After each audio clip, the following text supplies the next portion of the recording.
Right guys, so in today's video we're going to be discussing how to trade ICT concepts without having a daily or weekly bias. So I think this is an important topic to cover because a lot of people, myself included, especially when I first started, I was very concerned with what the daily and the weekly was doing, and I was less concerned with what those smaller time frames are doing, such as the 15 minute and the 1 minute. And I never really had a clear structure or I guess set of rules that I applied day in, day out to actually analyze the market.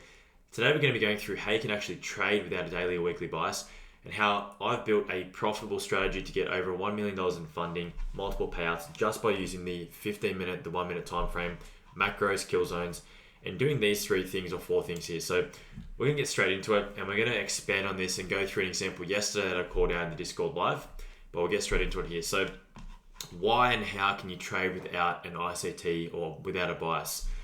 Number one, if you're trading intraday, right? So if you're trading intraday, you got to keep in mind that even if the daily time frame is doing this, right? Even if the daily time frame is stepping up, the 4-hour time frame stepping up, the hourly time frame stepping up, the 15 minutes doing this, there is a potential still to take the market lower. So you got to keep in mind that in all these price swings to the upside, to the upside, to the upside, all these swings here to the downside, these offer opportunities to go short. Same with the 4-hour time frame, same with the 1-hour time frame, same with the 15-minute time frame. And I think a lot of people are stuck in their ways on always wanting to catch the biggest move, wanting to catch the biggest risk to reward, wanting to make the biggest amount of money, and that is honestly tarnishing a lot of people's profitability and their ability to make money in the markets, because everyone's here obviously to make money, and a lot of people, it's about the ego, trying to feed that ego. With my strategy, what I've developed here, with no bias, you can take multiple trades in a session. You could take 3 trades or 4 trades in a session, but do you need to? No, because once you've taken that one trade, that one base hit, that should be satisfactory and you should be able to end the day in a good note and then come on to the next day to do exactly the same thing. So when I first started, I'd be looking at, all the time frames. I'd be doing like a top-down analysis and thinking to myself, like, what bias am I meant to have? I'd be trying to predict where the daily candle's going to go. I'd try to predict where the week's going to close. It's good for food for thought. It's good, behind the scenes. Sometimes I'll look at the daily time frame, but to trade intraday, intra-session, all you need, in my opinion, for 90% of trades is the 15-minute time frame to get a narrative and the 1 minute time frame to execute from. Then you use macros and kill zones and certain PDRAs to enter from, and you target nearby liquidity. So let's get into this and let's expand on what I mean by these things by having a quick look at the charts. Before we do that, I just want to talk about this, right? These are the steps that you should take when you're following this model. Number one, mark out key levels. And what do I mean by key levels? Let me draw a line here just so I can represent this. Number one, mark out key levels. What key levels am I interested in, you might ask? Well, the first key level would be session liquidity. Now, what do I mean by session liquidity? If you're trading the London session, mark out Asian buy side or sell side. If you're trading the New York session, mark out London buy side or sell side. So again, everyone has a different idea of what these ranges are. For me, Asian session is 7 till 12. London session, I use London open session, which is 2 a.m. to 5 a.m. So I'm marking out the highs and the lows, and then I'm determining where we are in that range. That's the first thing. The second thing, right, obviously matches with the first, which is mark out liquidity. So we've already talked about that there. Session liquidity. Marking out key levels, another important factor here could be look at optimal trade entry zones, right? Each price swing, OTE, is an opportunity for price to reverse or retrace. It doesn't have to, but keep that in mind.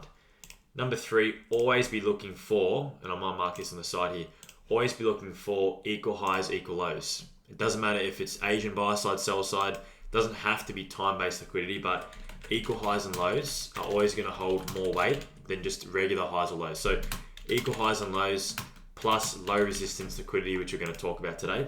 And the last and most important step is to let the market show its hand.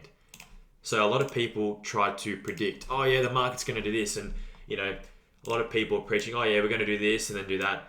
It's not, you don't need to do that to build a profitable strategy and be profitable in the markets. All you need to do is have a clear idea where the market's going to go. Not fully, you can even be 50% correct and still make money. You have to have a clear idea in terms of probability of where the market is most likely to go in the next 15 minutes to 1 hour. That is it. If you're using this strategy, you don't need to know where the market's going to be at the end of the day. I don't care where the market is at the end of the day. I don't care where the market is at the end of the week, because I can review day by day, case by case, what these two time frames here are telling me. So for me, that is sufficient to build a profitable strategy. So let the market show its hand. In other words, instead of trying to predict, I would say this: anticipate what you think should happen, right? What you think should happen, and then wait for the market to do something. Wait for the market. So if you think the price is going to respect a 15-minute imbalance and it doesn't, right? You got to wait for the market to show you with price signatures that it's not really willing to go in one direction anymore, and maybe there's going to be some kind of reversal. So that is really important. You can't have one without the other. You need a merge effect of all these things coming together. So what we're going to be discussing today is both the trade I took and also the trade that I called out to the Discord here. Now, what it was, if you have a look at price action, we actually had this massive sell-off during the London session and a massive buy opportunity as well. There was multiple opportunities to take advantage of.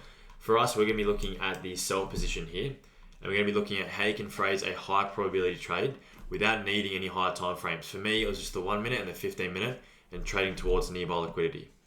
So I think what is really important, regardless of what style of trading you have, is building a narrative. And I wouldn't really say it's a bias, but it's building a narrative. Why should the price want to go in the direction that you want it to go for? Why should it go there? Doesn't make sense to go there. Is there liquidity, and are there imbalances resting in around that region? Because the market only targets two things: imbalances in the form of fair value gaps and liquidity. And if you simplify that process, your targeting options, your TP levels, they're going to be so vast, right? You're not going to be stuck thinking, where do I target? There'll be so many opportunities in the market, and you'll be able to see these things clearly. So for me personally, I took a sell position from here, which we'll talk about. Also pyramided into the position here, and I sold my contracts here and also here. The trade I called out for the Discord yesterday, right? Obviously this is Australian time. It was this sell position here, as we just retraced back into equilibrium, and price came all the way down here, offering a minimum of 10 handles, which is often what I aim for if I'm trading the London session. So let's get straight into the charts. Let's go back into replay, man. Let's talk about what I was seeing, what price had done, and how you can phrase these high probability trades without even needing any higher time frame. So I'm going to go back here all the way until this point. Now, looking at price action, this is before 2 o'clock, right? So for a lot of people, you're not looking at the charts until London open session. That's fair enough. But I just want to show you guys how price behaves and talk through price action, starting with the 15-minute time frame first.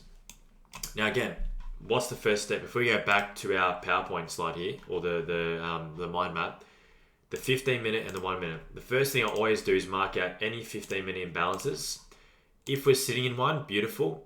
If we're not, doesn't matter. But you can see here that there's a 15-minute SIBI. So we're sitting in a 15-minute fair value gap. That's the first thing. Going back now to the 1 minute time frame, and you can even see this as well. Look at this on the 15-minute time frame.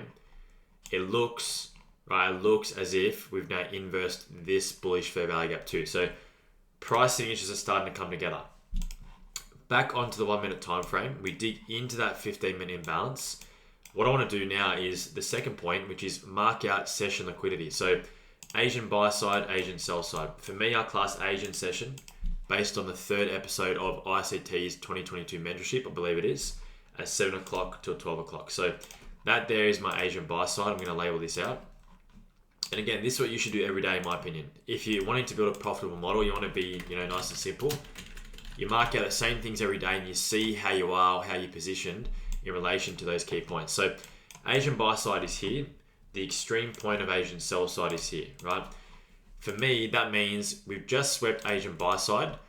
The chances are now that there's a higher probability that we sweep Asian sell side. Now, do we have to sweep the entire range of sell side? No. But we'd anticipate at least some kind of pullback into equilibrium from this low to this high. So this is really important to keep in mind. Now, what does price do? Price ultimately starts to move down. Now, for me, any of these swing lows here, these are all points of sell side liquidity. Like, they're all points that can be used to target or can be used for liquidity purposes. It's really, really important. Now, for most people, they're waiting until the 2 o'clock macro. And you might be like, well, how do you phrase a trade around this point? How do you know that the market's going to continue lower? Well, let me show you this, right? If we grab the Fibonacci from low to high, and by the way, I don't know it's going to go lower. I'm just anticipating it is based on the fact that the price signatures are showing me something important. This here is equilibrium. So in my eyes, we'd at least want to pull back down roughly into this zone before reversing back to the upside. Again, the market moves, right? The market moves from premium to discount, premium to discount, premium to discount. So again, at this point, I told the Discord, I said, if we inverse this bearish fair value gap, just be mindful for shorts, right? And we did inverse that. Now, the only thing supporting price action for me now would be if we swept these relative equal highs here, because every time you sweep liquidity, every time you return to OTE, every time you tap into a 15-minute imbalance, or any imbalance for that matter, there's always a chance the market reprices or reverses. That's what I base my strategy on. So again, I grabbed my Fibonacci from this high to this low, and I'll just put up the 0 and the 1 just so you guys can see. And what I did is I said, okay, well, we've got this swing high, these buy side points here. If we were to come up into this zone and react from this zone, it would make a good shorting opportunity, because guess what? We've actually generated more sell side here. And we've also got these lows here, some accumulation there, and equilibrium like we talked about. So for me, if we were going to go lower, we'd have to react from this zone. If we don't react from this zone, then we'd probably go higher. But in most cases, like in every single trading day, unless it's something that really, really stands out, there could potentially be two biases or two narratives until the market shows its hand. So this point about letting the market show its hand is one of the most important points. You can have any bias you want, any narrative you want, but until the market gives you the price interest that's going to do something that you want to do, then you don't take the trade. You just wait, right? So again, we're patient here, and it's roughly at this point, right? Look at this. It's roughly at this point where we're approaching the first macro of the London open session. So I'm going to mark that out. That there is 150, and here you've got 210, right? So we're approaching the first macro. We're in the macro now. We're expecting price to do something important during this macro, as you guys have learned from my YouTube videos. And we've also swept buy side liquidity. So we've had a stop hunt. We've swept liquidity here, which is important. Look how perfectly, look at this, right? I'm just going to fix this up so it's nice on the bottom here. Look at this. If I anchor that to the bottom there perfectly, and then I anchor it to the top, just so we get it accurately, right? Price just taps into OTE. It also taps into this fair value gap and volume imbalance there, which is great. And then we form this inversion fair value gap. So have a look here. This is the inversion fair value gap that I called out to the Discord. So price was probably sitting at about here. And I said to the Discord, okay guys, if we're going to react, this would be the time we do it. Why? Because again, we'd come up into a 15-minute imbalance, we'd swept session liquidity. So again, we just swept session liquidity or time-based liquidity. We tapped into a 15-minute imbalance. Plus now we're seeing a macro. Plus we had sell side to target. So you need to make sure you've got a clear target. Again, targets are either imbalances or liquidity points. Really, really important to keep in mind. That there was your inversion fair value gap. And you might say, well, where does your stop loss go? It depends how much of risk you want to put on the table. But realistically, you could go for a short position here, place your stop above that high. Or if you wanted to manage risk and be a bit more loose with it, you could go above this high or above these bodies which form like an order block here. And there's also like an inversion fair value gap. So price here, you can see, creates that inversion, right? So you can see that. And you can put your stop loss above that inversion fair value gap. Where would you be targeting? At minimum, this swing low. But ideally for me, I like to target roughly about 10 handles. So if you're looking for 10 handles, let's see what happens at price. The macro starts, we tap back into that inversion fair value gap, and price really, really pops to the downside. Now, all this, by the way, all this requires no daily bias. It requires no understanding or need to understand or need to worry about, I should say, where the daily candle is going to close. Why don't we need it though? Right, let me just write some things up here if you're taking notes. Number one, if we're trading intraday, right, we don't need, I'll be honest with you, you don't need to worry about what the daily candle is doing or weekly candle for that matter, right? Especially if you're trading with a prop firm, say Apex, or you're wanting to take those base hits. It honestly does not matter, and you can build a profitable model or strategy just doing this simply. Number two, right? You are targeting nearby liquidity. You're targeting nearby liquidity. And I guess adopting the mindset that 10 handles is enough. 10 handles is enough in London session. 15 handles is enough in London session. When you get too greedy, it's a balance of fear and greed. For some people, it's fear, not wanting to enter trades. Other people, it's greed. And one of those things I'd recommend or suggest, it's probably holding someone back, right? It's probably holding someone back. It could be you, but target nearby liquidity, be satisfied. And again, we don't need that because we're using the 15 minute to build the narrative, right? We're using the 1 minute to enter. And if we can enter around a macro, or if we can enter during silver bullet, or anywhere from 2 to 5, which is London open session, then we phrase a higher probability trade because now we've got time and we've got price. So number 3 is price. Number 4 is your time. Merging time and price together phrases the highest probability trades. And hopefully you guys have got something from this video because I think a lot of people overcomplicate it. There's obviously a new strategy every single day coming out on Twitter. And there's always someone saying, yeah, this is better than this is better than that. But you can use this model, right, intraday, intra-session, to trade any session. It could be New York AM session, New York PM session. You can use exactly the same model, exactly the same thing.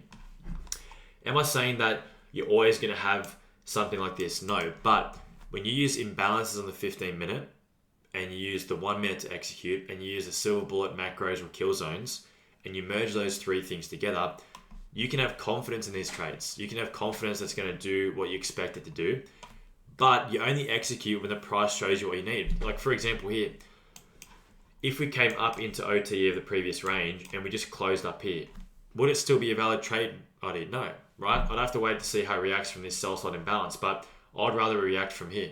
Why? Because it just tapped into OTE. If we tapped into OTE and then used this fair value gap to push higher, would I be going short straight away? No. That inversion fair value gap creation after all this other analysis is what makes this a high probability trade. Why does this move so aggressively? Because it's a macro and price often will run towards liquidity. Not always, but often. And we have sell side targets below, right? We don't need, here's the thing, we don't need price to go all the way to the Asian sell side. We don't need that. Did I want price to go here to the middle? Yes. Did it have to? No, right? So again, these are the things that we'll be considering. Again, as always, if you guys have any questions, feel free to leave those in the comments below. And until next time, I'll talk to you guys then. Peace.